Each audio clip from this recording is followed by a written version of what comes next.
గురుగుల ఉపమానం కథ రూపంలో మత్తయి సువార్త 13వ అధ్యాయం 36 నుంచి 43 వరకు ఆధారంగా ఒక అందమైన గ్రామముంది.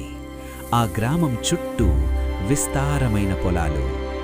ఒకరోజు ఆ గ్రామంలో ఉన్న ఒక మంచి రైతు తన పొలంలో ఉత్తమమైన గోధుమ విత్తనాలు విత్తాడు. అతను ఎంతో ప్రేమతో శ్రద్ధతో పనిచేశాడు. ఈ పొలం మంచి పంట ఇస్తుంది అని ఆశతో ఇంటికి వెళ్ళాడు. రాత్రి పడింది. అందరూ నిద్రపోతుండగా అతని శత్రువు నిశ్శబ్దంగా వచ్చాడు. ఆ పొలంలో గోధుమల మధ్యలో గురుగులు అంటే చెడు మొక్కలు విత్తి వెళ్ళిపోయాడు. కొన్ని రోజులు గడిచాయి. మొక్కలు పెరుగుతుండగా పనివాళ్లు ఆశ్చర్యపోయారు. స్వామీ, మీరు మంచి విత్తనమే విత్తారు కదా, మరి ఈ గురుగులు ఎక్కడి నుంచి వచ్చాయి అని అడిగారు. రైతు ప్రశాంతంగా చెప్పాడు, ఇది శత్రువు పని. పనివాళ్లు వెంటనే అడిగారు, మరి మేము ఇప్పుడే గురుగులను పీకేయమా? రైతు జాగ్రత్తగా సమాధానమిచ్చాడు, లేదు, ఇప్పుడే పీకితే గోధుమలు కూడా నష్టపోతాయి. రెండూ కలిసి పెరగనివ్వండి.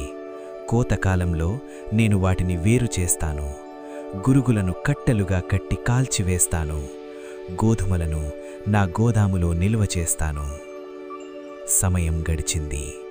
కోతకాలం వచ్చింది. రైతు తన మాట ప్రకారం చేశాడు. మంచి గోధుమలను ప్రేమతో సేకరించాడు. చెడు గురుగులను తొలగించాడు. కథలోని భావం: మంచి విత్తనము విత్తువాడు యేసు, అంటే మనుష్య కుమారుడు. పొలం ఈ లోకం. మంచి విత్తనాలు దేవుని రాజ్యపు పిల్లలు. చెడు ప్రభావాలు దుష్టుని పని. కోతకాలం అంతిమ తీర్పు.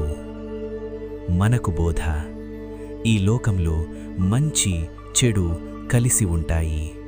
కొన్నిసార్లు మనకు అన్యాయం కనిపించవచ్చు, కానీ దేవుడు సహనంతో ఉన్నాడు. సరైన సమయానికి ఆయన న్యాయం చేస్తాడు.